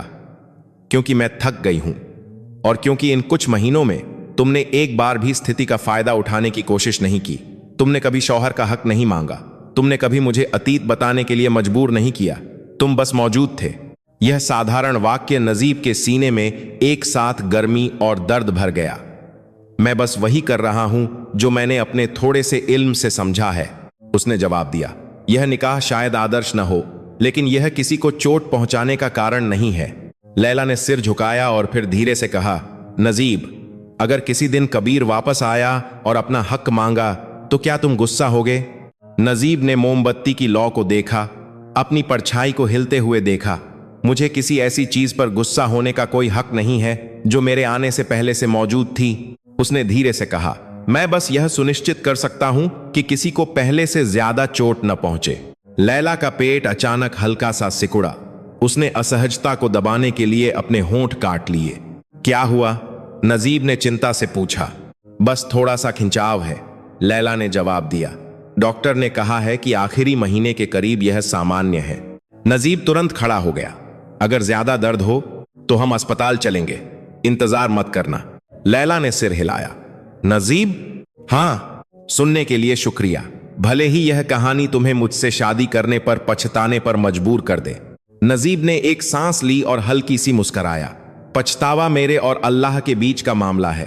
तुम्हें बच्चे के जन्म तक सुरक्षित रखना अब मेरा काम है। लैला ने अपनी आंखें बंद कर लीं। उसके होंठ धीरे धीरे अल्हम्दुलिल्लाह कहते हुए कांपे। बाहर बारिश अभी भी नहीं रुकी थी, लेकिन उस धुंधले कमरे के अंदर एक थोड़ी सी राहत थी जिसने आखिरकार बाहर आने का रास्ता खोज लिया था। उस रात की आपबीती के बाद नजीब का इस आलीशान हवेली को देखने का नजरिया बदल गया। हर कोना मिस्टर हैदर खान द्वारा रची गई बड़ी योजना की पहेली का एक टुकड़ा लग रहा था और धीरे धीरे वे टुकड़े जुड़ने लगे। एक सुबह नजीब को तीसरी मंजिल पर एक छोटे से स्टडी रूम में बुलाया गया। वहां मिस्टर हैदर खान फाइलों से भरी एक बड़ी मेज के पीछे बैठे थे। कंप्यूटर स्क्रीन पर स्टॉक के ग्राफ ऊपर नीचे हो रहे थे। तुम जानते हो मैं परिवार की इज्जत बचाने के लिए इतना सख्त क्यों हूं? मिस्टर हैदर खान ने बिना किसी भूमिका के पूछा। नजीब सीधा खड़ा रहा, इंतजार करता रहा। उसे पता था कि हर जवाब एक चाकू बन सकता है। क्योंकि मैं अपने भाई की गलती दोहराना नहीं चाहता, उन्होंने आगे कहा। वह बहुत नरम था, लोगों पर बहुत जल्दी भरोसा कर लेता था। आखिरकार जो कंपनी उसकी होनी चाहिए थी वह लगभग बर्बाद हो गई। मैंने उसे शून्य से फिर से खड़ा किया है। भाई शब्द ने नजीब को लिफाफे पर लिखे परिवार के नाम की याद दिला दी। उसने थोड़ी हिम्मत करके पूछ लिया, जिस भाई की आप बात कर रहे हैं क्या वह अभी भी जिंदा है? मिस्टर हैदर खान ने उसे तीखी नजरों से देखा। तुम ऐसा क्यों पूछ रहे हो? नजीब ने जल्दी से सिर झुका लिया। बस ऐसे ही साहब, क्योंकि मैंने वह नाम कुछ बार सुना है। मिस्टर हैदर खान अपनी कुर्सी पर पीछे टिक गए। उसने अपना रास्ता खुद चुना, शादी की, एक बच्चा हुआ और फिर न जाने कहां चला गया। लेकिन जिस आदमी का नाम तुमने लैला के साथ सुना है वह बस उस समूह का हिस्सा है जो वह सब छीनना चाहता है, जिसे मैंने इतनी मेहनत से बनाया है। नजीब को लगा जैसे हवा पतली हो गई हो, लेकिन अगर यह उनका हक था। चुप रहो, हैदर खान ने मेज पर हाथ पटकते हुए चिल्लाया। क्या हक? तुम क्या सोचते हो मुझे नहीं पता कि बिजनेस की दुनिया कैसे काम करती है? अगर मैं जरा सा भी ढीला पड़ जाऊं तो मेरी कंपनी पर कब्जा हो जाएगा, मेरा परिवार गरीब हो जाएगा। लैला को कभी ऐसी जिंदगी नहीं मिलेगी जैसी अब है। नजीब ने थूक निगला। माफ कीजिए साहब, मेरा मतलब आपको नाराज करना नहीं था। मिस्टर हैदर खान ने अपनी कनपट्टी मसली। ध्यान से सुनो नजीब, लैला की गर्भावस्था एक समस्या है, लेकिन साथ ही एक मौका भी है। उसे तुम्हारा एक साधारण और साफ सुथरे लड़के का शौहर बनाकर मैं विरासत का परिदृश्य अपनी इच्छानुसार तय कर सकता हूं। उस बच्चे को बाद में मैं अपने जायज पोते के रूप में दर्ज करवा सकता हूं, एक ऐसा उत्तराधिकारी जो पूरी तरह से मेरी पकड़ में होगा। नजीब ने फर्श की ओर देखा। अगर किसी दिन वह आदमी जिसे आप दुश्मन समझते हैं अपना हक मांगने आया। मिस्टर हैदर खान छोटे से हंसे। किस आधार पर? उनका नाम बर्बाद हो चुका है, जरूरी दस्तावेज़ मैं पहले ही हटा चुका हूं, और अब तुम्हारे होने से एक बड़ी कहानी बन चुकी है। एक गरीब मदरसा छात्र जिसे एक अमीर परिवार ने बचाया, उसने मालिक की बहकी हुई बेटी से शादी कर ली। लोगों को ऐसी कुर्बानी वाली कहानियां हमेशा पसंद आती हैं। नजीब को पेट में मिचली महसूस हुई। उसे एहसास हुआ कि बाहर फैलाई जाने वाली कहानी में उसकी स्थिति सिर्फ एक ढाल की नहीं, बल्कि एक मुख्य पात्र की थी जिसे खूबसूरती से सजाया गया था। मैं बस उम्मीद करता हूं कि अल्लाह सब कुछ सही करे साहब, उसने धीरे से कहा। मिस्टर हैदर खान ने अपनी आंखें सिकोड़ी। अल्लाह के साथ मामला बात का है। अभी जरूरी यह है कि तुम यह सुनिश्चित करो कि लैला बाहरी लोगों से ज्यादा बात न करे, खासकर उस एक आदमी से जिसका नाम, उन्होंने ठीक वही नाम लिया जो लिफाफे पर दस्तखत में था। नजीब ने अपना चेहरा भावहीन रखने की कोशिश की। जहां तक मुझे पता है वह कभी घर नहीं आए साहब। अगर आए तो अंदर मत आने देना, सीधे मुझे या असिस्टेंट को रिपोर्ट करना, मिस्टर हैदर खान ने जोर देकर कहा। और एक बात, अगर लैला अतीत के बारे में ऊल जलूल बातें करने लगे तो उसका ध्यान भटका देना। उसे याद दिलाना कि अब उसका एक नया शौहर है, एक नई जिंदगी। नया शौहर शब्द नजीब के माथे पर जबरदस्ती चिपकाए गए एक ठप्पे की तरह लगा। उसने सिर हिलाया, भले ही उसका दिल चीख रहा था। स्टडी रूम से बाहर निकलने के बाद नजीब अपना दिमाग शांत करने के लिए पीछे के बगीचे में चला गया।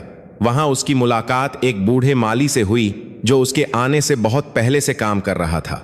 वह आदमी टहनियां काट रहा था और धीरे धीरे गुनगुना रहा था। थक गए नजीब? माली ने पूछा। थोड़ा चाचा, नजीब ने जवाब दिया। आप यहां बहुत समय से हैं, है ना? लैला की उम्र से भी ज्यादा, माली छोटे से हंसा। मैंने उसे बचपन से अब तक बढ़ते देखा है। नजीब एक पल हिचकिचाया और फिर धीरे से कहा, चाचा, क्या आपने कभी उस परिवार का नाम सुना है जो क्लिनिक की रिपोर्ट पर था? माली ने मुड़कर देखा, उसकी भौहें सिकुड़ गईं। तुमने अचानक वह नाम क्यों लिया? कुछ नहीं, बस जानना चाहता था। बूढ़े आदमी ने एक सांस ली, आसमान की ओर देखा। पहले यह घर बड़े परिवार से भरा रहता था। साहब के एक भाई थे जिनका चेहरा बिल्कुल उनके जैसा था, बस ज्यादा नरम थे। उनका एक बेटा था, लेकिन कुछ साल पहले उनका नाम जैसे मिटा दिया गया। परिवार की तस्वीरें हटा दी गईं, सामान फेंक दिया गया। मैं तो बस एक माली हूं, पूछने का हक नहीं रखता। नजीब को लगा कि पहेली का एक और टुकड़ा सही जगह पर बैठ गया है। वह लड़का अब कितनी उम्र का होगा? क्या वही लैला का शौहर हो सकता है? उस शाम अपने छोटे से पोस्ट में नजीब ने कुरान खोली और अंदर छिपे लिफाफे को देखा। उसने उस छोटी कंपनी के दिवालिया होने की खबर जो उसने कभी अखबार में पढ़ी थी और लैला के निकाह ऐसिरी की बात के बीच के समय का हिसाब लगाना शुरू किया। सब कुछ आपस में जुड़ा हुआ लग रहा था। या अल्लाह, वह फुसफुसाया, अगर मैं चुप रहा तो मैं भी इस जुल्म में शामिल हो जाऊंगा, लेकिन अगर मैं बोला तो शायद कोई अपना सब कुछ खो देगा। मुझे वह रास्ता दिखा जिसमें सबसे कम नुकसान हो। यह सवाल बिना किसी सीधे जवाब के लटका रहा, लेकिन किस्मत ने सच्चाई को सामने लाने का अपना तरीका पहले ही तैयार कर लिया था और यह नजीब की उम्मीद से ज्यादा जल्दी हुआ। महीने बीत गए। लैला का पेट अब सच में बहुत बड़ा हो गया था, जिससे उसका ज्यादा चलना फिरना मुश्किल हो गया था। डॉक्टर ने बच्चे के जन्म की अनुमानित तारीख तय कर दी और मिस्टर हैदर खान ने जल्दी से एक शानदार अस्पताल में एक विशेष कमरा, सबसे अच्छे डॉक्टर और यहां तक कि आसपास सुरक्षा टीम का भी इंतजाम कर दिया। सब कुछ साफ सुथरा होना चाहिए। उन्होंने नजीब से कहा, किसी भी पत्रकार को खबर की भनक नहीं लगनी चाहिए। तुम अस्पताल साथ चलोगे, लेकिन ज्यादा बात मत करना। वह दिन सुबह सुबह ही आ गया। लैला अपने कमरे में दर्द से कराहने लगी। उसकी पानी की थैली उम्मीद से पहले फट गई थी। नजीब ने उसे कार तक सहारा दिया, जबकि सहायक ने बैग और फाइलें तैयार की। अस्पताल के रास्ते में लैला ने नजीब का हाथ कसकर पकड़ रखा था। उसकी सांसें उखड़ रही थीं, माथे पर ठंडा पसीना था। नजीब, दर्द हो रहा है, वह कह रही थी। गहरी सांस लो, धीरे धीरे छोड़ो। नजीब ने जितना उसे पता था मार्गदर्शन किया। तुम मजबूत हो लैला, तुम्हारा बच्चा भी मजबूत है। अस्पताल पहुंचते ही नर्सें लैला को लेबर रूम में ले गईं। कोड के अपीज वार्ड 7/2 में नजीब को अंदर जाने की इजाजत नहीं थी। उसे सिर्फ मिस्टर हैदर खान और सहायक के साथ वेटिंग रूम में इंतजार करना था। दीवार घड़ी जैसे धीरे चल रही थी, जबकि लैला की चीखें कभी कभी दरवाजे के पीछे से सुनाई दे रही थीं। नजीब चुपचाप नहीं बैठ सका। वह इधर उधर टहल रहा था। उसकी उंगलियां एक छोटी तस्बीह को पकड़े हुए थीं। कोने में मिस्टर हैदर खान फोन पर व्यस्त लग रहे थे।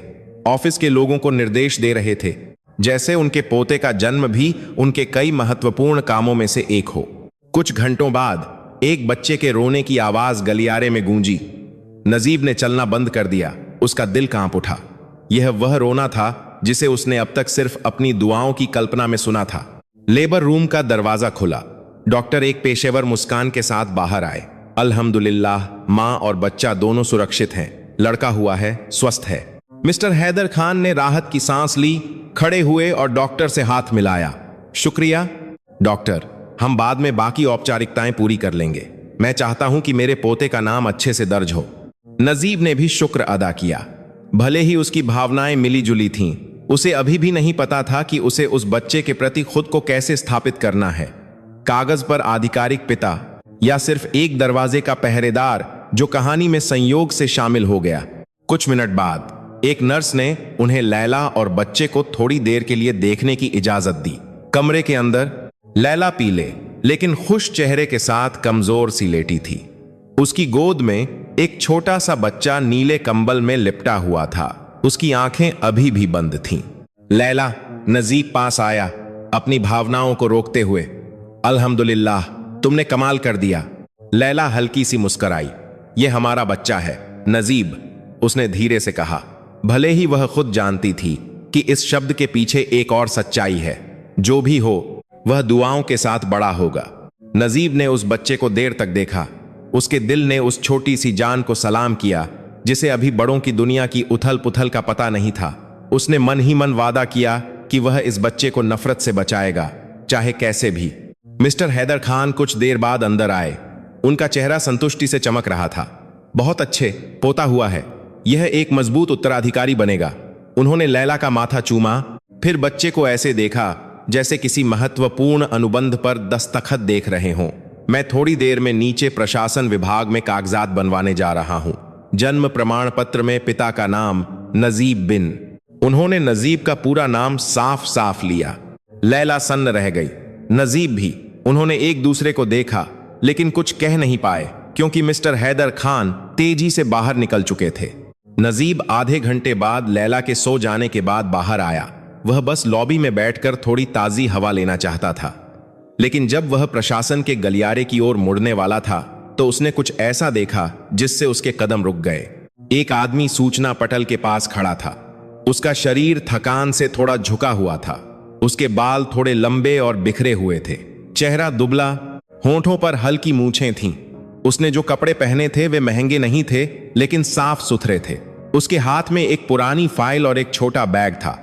नजीब ने उस चेहरे की बनावट को लिफाफे में मिली तस्वीर से पहचान लिया। बस अब वह ज्यादा बूढ़ा और थका हुआ लग रहा था। उसका दिल जोर से धड़कने लगा। अनजाने में उसने वह नाम पुकारा जो दस्तखत में लिखा था, कबीर। उस आदमी ने मुड़कर देखा। उसकी नजरें नजीब की आंखों से मिली। एक पल के लिए जैसे वक्त थम गया। उस आदमी की आंखों में उम्मीद और डर का मिश्रण था। तुम नजीब हो? उस आदमी ने हिचकिचाते हुए पूछा। लैला के शौहर। नजीब ने धीरे धीरे सांस ली। यह सवाल एक घूमते हुए चाकू की तरह लगा। हां, कम से कम निकाहनामा तो यही कहता है। वह आदमी कड़वाहट से मुस्कुराया। मेरा नाम कबीर है। उसने वही नाम बताया जो लिफाफे में था। मैं उस बच्चे का असली पिता हूं जो अभी अभी पैदा हुआ है। उसके हाथ में फाइल और कसकर पकड़ ली गई। मैं कुछ छीनने नहीं आया हूं, मैं बस वह सच्चाई लेकर आया हूं जिसे अब तक छिपाया गया है। यह हमारे निकाह की रिकॉर्डिंग है, एक वसीयतनामा और शेयर के दस्तावेज। अगर आज मैं इसे सौंपने में नाकाम रहा तो शायद मेरे परिवार का नाम सच में मिट जाएगा। नजीब ने उस फाइल को देखा, फिर सामने खड़े आदमी के चेहरे को। दूर से वह मिस्टर हैदर खान को देख सकता था जो प्रशासन के कर्मचारियों से बात कर रहे थे। कुछ कागजात सौंपने के बाद संतुष्ट दिख रहे थे। अस्पताल के गलियारे में आमने सामने खड़े उन दो आदमियों के बीच सच्चाई बीच में खड़ी थी, उन सभी नकाबों को उड़ा देने के लिए तैयार जो अब तक पहने गए थे। अस्पताल के डायरेक्टर के कमरे का माहौल तनावपूर्ण हो गया। मेज के एक तरफ मिस्टर हैदर खान बैठे थे। उनके जबड़े भिंचे हुए थे। उनका हाथ मोबाइल पर था, जैसे किसी भी वक्त वकीलों की फौज को बुलाने के लिए तैयार हों। दूसरी तरफ कबीर बैठा था। उसकी पीठ सीधी थी। वह अपनी सारी थकान को दबाए हुए था। नजीब दरवाजे के पास थोड़ा पीछे खड़ा था। अस्पताल के डायरेक्टर, जो आमतौर पर शांत रहते थे, अब दुनियावी ताकत में स्पष्ट रूप से असंतुलित दो गुटों के बीच उलझे हुए दिख रहे थे। डायरेक्टर साहब, कबीर की आवाज दृढ़ लेकिन थोड़ी खुरदरी थी। मैं कोई हंगामा नहीं करना चाहता। मैं बस एक चीज चाहता हूं, सच्चाई ईमानदारी से दर्ज हो। आज जो बच्चा पैदा हुआ है वह मेरा और लैला का बेटा है, जो दीन के मुताबिक मेरी बीवी है। मिस्टर हैदर खान ने मेज पर हाथ पटका। बकवास। कैसा निकाह? तुम सिर्फ एक धोखेबाज हो जो दौलत के पीछे है। ये सारे कागजात नकली हो सकते हैं। कबीर ने अपनी जेब से एक छोटी सी फ्लैश डिस्क निकाली, उसे मेज पर रख दिया। यह हमारे निकाह की वीडियो रिकॉर्डिंग है। वली हैं, गवाह हैं, समय और जगह साफ दर्ज है।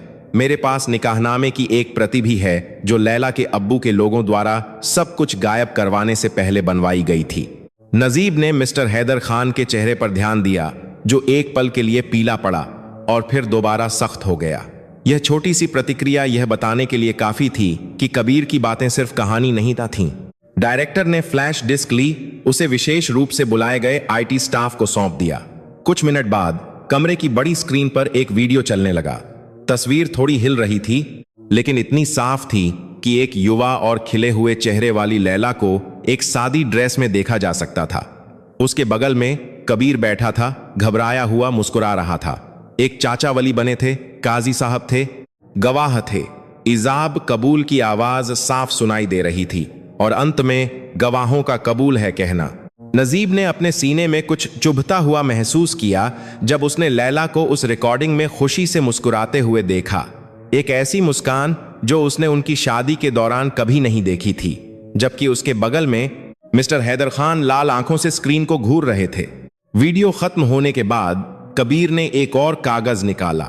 यह मेरे चाचा मिस्टर हैदर खान के सगे भाई का वसीयतनामा है। मुझसे इसे सहेज कर रखने और सही समय पर सौंपने के लिए कहा गया था। इसमें कंपनी के शेयरों के उस हिस्से का जिक्र है जो मुझे और लैला को बड़े परिवार के हिस्से के रूप में मिलना चाहिए था। लेकिन इस पर बात होने से पहले ही चाचा की एक बहुत ही संदिग्ध दुर्घटना में मौत हो गई। डायरेक्टर ने जल्दी से पढ़ा। उनकी भौहें सिकुड़ गईं। इस पर दस्तखत और लेटर हेड असली लग रहे हैं।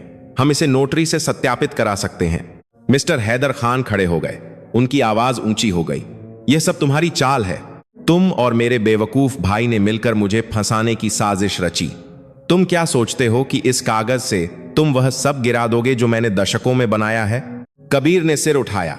मैं कुछ भी गिराना नहीं चाहता साहब। मैं बस यह चाहता हूं कि मेरे बच्चे के जन्म प्रमाण पत्र में मेरा नाम मनमाने ढंग से न बदला जाए।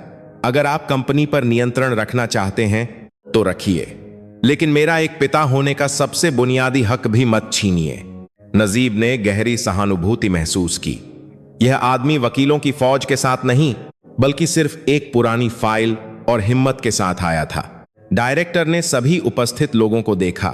कानूनी तौर पर हमें नवीनतम आधिकारिक दस्तावेजों के आधार पर रिकॉर्ड दर्ज करना होगा।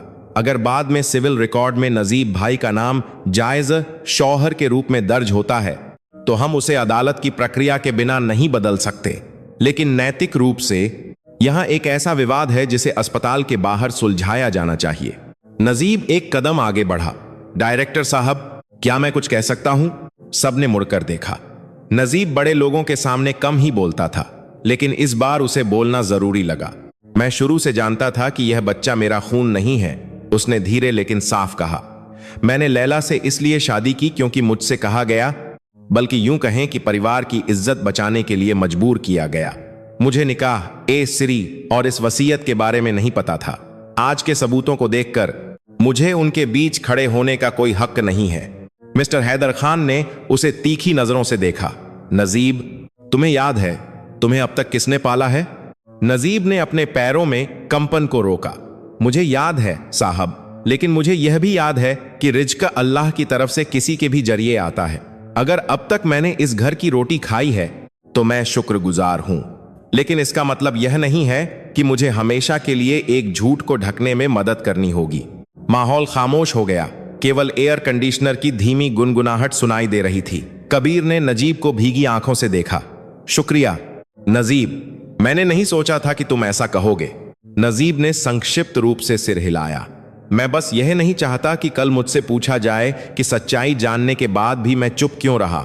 डायरेक्टर ने एक लंबी सांस ली। मेरा सुझाव है कि फिलहाल अस्पताल के प्रशासनिक रिकॉर्ड में बच्चे का नाम उसकी मां के नाम पर दर्ज किया जाए। आधिकारिक प्रमाण पत्र में पिता कौन होगा, यह आप लोग कानूनी रास्ते से तय करें। जरूरत पड़ने पर हम इस वीडियो और पत्र की एक प्रति सबूत के तौर पर रखेंगे। मिस्टर हैदर खान स्पष्ट रूप से असंतुष्ट थे, लेकिन उन्हें एहसास हो गया कि अस्पताल अपनी ताकत दिखाने की जगह नहीं है। वह उठे, अपना सूट ठीक किया और फिर कबीर से ठंडक से कहा, तुम क्या सोचते हो कि आज तुम जीत गए? तुमने अभी अभी एक ऐसी जंग शुरू की है जिसे तुम समझते नहीं। मैं सुनिश्चित करूंगा। मैं जंग नहीं चाहता साहब, कबीर ने नरमी से बीच में ही बात काट दी। मैं बस अब्बू कहलाने का हक चाहता हूं। यह वाक्य डायरेक्टर के कमरे में हुई बैठक का अंत था। सब अलग अलग भावनाओं के साथ बाहर निकले। मिस्टर हैदर खान उबलता हुआ गुस्सा लेकर गए। कबीर एक कमजोर उम्मीद लेकर गया, जबकि नजीब एक ऐसे विकल्प का बोझ लेकर गया जो और भी भारी होता जा रहा था। लैला के कमरे की ओर जाने वाले गलियारे में कबीर ने कदम रोके। नजीब, उसने पुकारा, क्या मैं अपने बेटे को बस एक बार देख सकता हूं? लैला को चौंकाए बिना मैं उसका दुख और नहीं बढ़ाना चाहता। नजीब ने सिर हिलाया। मेरे साथ आओ। वे बारी बारी से कमरे में गए। लैला सो रही थी, उसका चेहरा शांत। अस्सलामु अलैकुम बेटा, वह फुसफुसाया। मैं तुम्हारा अब्बू हूं, माफ करना मैं देर से आया। नजीब ने इस दृश्य को भारी मन से देखा। उस पल उसे साफ महसूस हुआ कि वह अल्लाह द्वारा रचे गए इस बड़े मंच पर सिर्फ एक अस्थायी मेहमान है। लेकिन उसे अभी यह नहीं पता था कि अगला अध्याय उसकी कल्पना से कहीं ज्यादा दर्दनाक होने वाला है। अस्पताल की घटना के बाद के दिन लैला की जिंदगी के सबसे उथल पुथल भरे दिन बन गए। मिस्टर हैदर खान मामले को वकीलों के पास ले गए। कबीर द्वारा लाए गए सभी सबूतों को झूठा साबित करने की कोशिश कर रहे थे। मीडिया में एक प्रसिद्ध व्यवसायी के परिवार के आंतरिक विवाद के बारे में अस्पष्ट खबरें फैलने लगी थीं। हालांकि लैला का नाम अभी तक साफ तौर पर नहीं लिया गया था। लैला को जब नजीब ने धीरे धीरे सब कुछ बताया तो वह बहुत रोई। उसे सभी पक्षों के लिए दोषी महसूस हो रहा था। अपने शौहर के लिए जो देर से आया, नजीब के लिए जो इस तूफान में घिर गया, और अपने बच्चे के लिए जो एक जंग के बीच पैदा हुआ। यह सब मेरी कमजोरी की वजह से हुआ है, उसने एक रात कमरे में कहा। अगर मैंने शुरू में ही अब्बू का विरोध करने की हिम्मत की होती। नजीब ने सिर हिलाया। अतीत को दोष देने का कोई फायदा नहीं। अब जरूरी यह है कि हम ऐसा कदम चुनें जिससे और दुख न बढ़े। कबीर कुछ बार एक साधारण वकील के साथ घर आया, किसी बड़ी फर्म से नहीं। उन्होंने बच्चे की स्थिति और निकाह ऐसरी की मान्यता के लिए मुकदमा दायर करने की कोशिश की। प्रक्रिया धीमी थी, बाधाओं से भरी थी, लेकिन धीरे धीरे तथ्य सामने आने लगे। एक सुनवाई में यह बात सामने आई कि कुछ साल पहले कबीर के चाचा की मौत जिस दुर्घटना में हुई थी वह बहुत संदिग्ध थी। पुलिस ने पुरानी फाइलें फिर से खोलनी शुरू कर दी। जनता का दबाव तब और बढ़ गया जब कंपनी के एक पूर्व कर्मचारी ने गवाही दी कि कुछ शेयर दस्तावेजों को जबरदस्ती बदलवाया गया था। आज तक कर्मचारी ने मिस्टर हैदर खान, जो पहले अटूट लगते थे, अब थके हुए दिखने लगे। उनके बाल और तेजी से सफेद हो रहे थे। उनके कदमों में अब पहले जैसी ताकत नहीं थी। एक शाम एक थका देने वाली सुनवाई के बाद एक और त्रासदी हुई। कबीर की कार गीली हाईवे पर फिसल गई।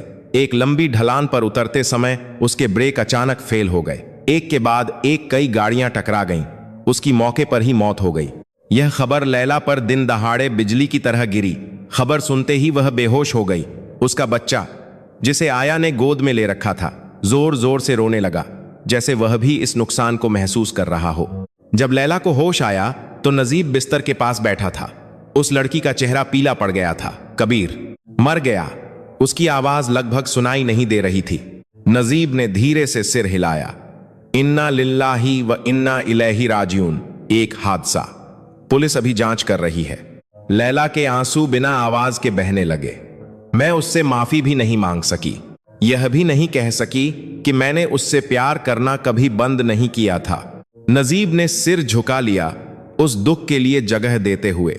वह जानता था कि कोई भी शब्द सांत्वना देने के लिए काफी नहीं था। अब मैं सच में एक विधवा हूं, लैला ने खालीपन से कहा। एक ऐसी बीवी जो अपने शौहर के आखिरी दिन उसके साथ नहीं थी। नजीब ने अपने हाथ में तस्बीह को और कसकर पकड़ लिया। तुम अभी भी उसके बच्चे की मां हो। यह एक बहुत बड़ी अमानत है, लैला। अंतिम संस्कार के कुछ हफ्तों बाद कानूनी प्रक्रिया एक नए मोड़ पर पहुंची। इकट्ठे किए गए सबूतों के साथ अदालत ने फैसला सुनाया कि लैला और कबीर के बीच का निकाह ऐसरी दीन के अनुसार जायज था और कानूनी रूप से भी मान्यता प्राप्त था। पैदा हुए बच्चे को भी उस निकाह से जायज संतान घोषित किया गया। लेकिन चूंकि उसके पिता की मृत्यु हो चुकी थी, इसलिए विरासत और शेयरों का हक, जिसके लिए इतनी लड़ाई हुई थी, स्वचालित रूप से लैला और उसके बेटे को मिल गया। इस फैसले ने कंपनी की संरचना को हिलाकर रख दिया। मिस्टर हैदर खान अब पूरी तरह से सब कुछ नियंत्रित नहीं कर सकते थे। जो बात कई लोगों को हैरान कर गई वह थी लैला का अगला कदम। नोटरी और वकीलों के सामने उसने घोषणा की कि वह अधिकांश शेयरों को मदरसों, यतीम खानों और सामाजिक संस्थानों में बांट देगी, जिसमें वह छोटा मदरसा भी शामिल था जहां नजीब कभी पढ़ता था। मैं नहीं चाहती कि यह दौलत एक ऐसी हड्डी बनी रहे जिसके लिए हमेशा लड़ाई हो, उसने कहा। अगर यह कबीर के परिवार के जरिए अल्लाह की तरफ से एक अमानत है तो इसका फायदा ज्यादा से ज्यादा लोगों तक पहुंचे। मुझे और मेरे बेटे को बस एक सादा जीवन जीने के लिए पर्याप्त चाहिए। इस फैसले ने मिस्टर हैदर खान को नाराज कर दिया, लेकिन पहली बार लैला ने अपने पिता को बिना डरे देखा। अब्बू, आपने मेरी जिंदगी को बहुत समय तक नियंत्रित किया है, उसने कांपती लेकिन दृढ़ आवाज में कहा। मैं सभी सहूलियतों के लिए आपकी शुक्रगुजार हूं। लेकिन जहां तक अमानत और मेरे बेटे के भविष्य का सवाल है, वह मुझे तय करने दीजिए। अगर आप कंपनी में रहना चाहते हैं तो रहिए, लेकिन उस विरासत को हटाए बिना जो आपकी नहीं है। पिता और बेटी का रिश्ता जम गया। मिस्टर हैदर खान ने कुछ समय के लिए दूरी बना ली, शायद अपनी सत्ता के बिखरे हुए टुकड़ों को फिर से समेटने में व्यस्त थे। वह आलीशान घर अचानक खाली लगने लगा, शासक के कदमों की आहट से सूना। इस बड़े बदलाव के बीच नजीब ने अपना एक फैसला लिया। वह लैला से बैठक में उसी सोफे पर मिला जो कभी सारी उथल पुथल का गवाह बना था। लैला, उसने धीरे से कहा, मैं हमारी शादी के बारे में बात करना चाहता हूं। लैला ने उसे थकी लेकिन साफ आंखों से देखा। मुझे अंदाजा था तुम जाना चाहते हो, नजीब। नजीब ने सिर हिलाया। मैं एक इंसान के रूप में अपनी जिम्मेदारी से भागना नहीं चाहता, लेकिन मैं तुम्हें एक ऐसे बंधन में भी नहीं रखना चाहता जो मजबूरी पर बना हो। तुम्हारे शौहर अब नहीं रहे और अब तुम एक मां और एक बड़ी हिस्सेदारी की मालिक के रूप में एक बड़ी अमानत संभाल रही हो। तुम्हें अपनी जिंदगी खुद तय करने का हक है, बिना एक ऐसी शादी के बोझ के जो तुम्हारी पसंद से नहीं हुई। उसने एक गहरी सांस ली। इसीलिए मैं तलाक के लिए अर्जी देना चाहता हूं। इसलिए नहीं कि मैं नफरत करता हूं, बल्कि इसलिए कि मैं तुम्हें आजाद करना चाहता हूं। लैला की आंखों में फिर से आंसू आ गए। तुम सच में उन सभी मर्दों से अलग हो जिन्हें मैंने अब तक जाना है, नजीब। मुझ में भी अभी बहुत कमियां हैं। नजीब ने सिर झुकाया। लेकिन कम से कम अभी मैं यही समझता हूं। तलाक की प्रक्रिया जल्दी ही पूरी हो गई, क्योंकि संपत्ति को लेकर कोई विवाद नहीं था और दोनों सहमत थे। शरीयत अदालत में नजीब ने कांपती आवाज में तलाक के शब्द कहे, जबकि लैला ने अपने आंसू रोके। वे दो ऐसे लोगों के रूप में बाहर निकले जो अब कानूनी रूप से बंधे नहीं थे, लेकिन एक दूसरे के प्रति ज्यादा ईमानदार महसूस कर रहे थे। कुछ महीने बीत गए। नजीब ने मदरसे वापस जाने का फैसला किया। इस बार एक साधारण छात्र के रूप में नहीं, बल्कि एक शिक्षक के रूप में, जिसे लैला द्वारा स्थापित फाउंडेशन से पूरी छात्रवृत्ति मिली थी। वह एक साधारण कमरे में रहता, बच्चों को कुरान पढ़ाता, अपने पुराने सपनों के अनुसार जीवन जीता। लैला उसी आलीशान घर में रही, लेकिन उसकी जीवन शैली बदल गई। उसने कुछ गैर जरूरी संपत्तियां बेच दी, इंटीरियर को सादा बना दिया और घर के कुछ हिस्सों को गरीब बच्चों के लिए मुफ्त कक्षाओं और अध्ययन के लिए खोल दिया। वह अक्सर अपने बेटे को गोद में लिए रहती, जो अब चलना सीख रहा था। कुछ साल बाद एक शाम एक साधारण कार उस घर के सामने रुकी। नजीब एक साफ कुर्ते और काली टोपी में उतरा। वह कुछ छोटी किताबें और लकड़ी के खिलौनों का एक तोहफा लाया था। बैठक में लैला एक शांत मुस्कान के साथ इंतजार कर रही थी। उसके बगल में एक छोटा बच्चा लड़खड़ाते हुए दौड़कर नजीब का स्वागत करने आया। नजीब अब्बू आ गए। बच्चा खुशी से चिल्लाया, नजीब के पैरों से लिपट गया। नजीब धीरे से हंसा, उस बच्चे के सिर को प्यार से सहलाया। अब्बू की उपाधि उसे असली पिता के रूप में नहीं, बल्कि एक ऐसे व्यक्ति के रूप में मिली थी जो हमेशा मौजूद रहा, उसे शिक्षित करने और प्यार करने में मदद की। लैला ने इस दृश्य को भीगी आंखों से देखा, दुख से नहीं बल्कि गांदों से। उनका रिश्ता फिर से शौहर बीवी का नहीं बना, बल्कि शायद कुछ और ज्यादा परिपक्व हो गया। दो वयस्क जो एक दूसरे का सम्मान करते थे, एक बच्चे को पालने और दौलत की अमानत को कई लोगों तक पहुंचाने में सहयोग करते थे। उस सोने के सोफे पर जो कभी मजबूरी का गवाह बना था, अब वे बराबर बैठे थे, सादी चाय पी रहे थे। कोई धमकी नहीं थी, कोई बड़ा झूठ नहीं था जिसे छिपाना पड़े। बस मदरसे में नए कार्यक्रम, यतीम खाने जाने की योजना और बच्चे के कुरान याद करने की प्रगति के बारे में बातें हो रही थीं। बाहर से वह घर शायद अभी भी दौलत का प्रतीक लगता हो, लेकिन जो लोग अंदर रहते थे उनके लिए वह घर एक ऐसी जगह बन गया था जहां सच्चाई ने आखिरकार जीत हासिल की थी, भले ही उसे आंसुओं से भरे एक लंबे रास्ते से गुजरना पड़ा हो। और अपनी हर रात की नमाज में नजीब हमेशा अल्लाह का शुक्र अदा करता था कि उसे कभी एक ऐसी कहानी में मजबूरन धकेला गया जिसे वह समझ नहीं पाया, और फिर उसे सच्चाई के पक्ष में खड़े होने की हिम्मत दी गई, ताकि वह आखिरकार ढह चुके झूठ के मलबे के बीच अपना खुद का परिवार पा सके।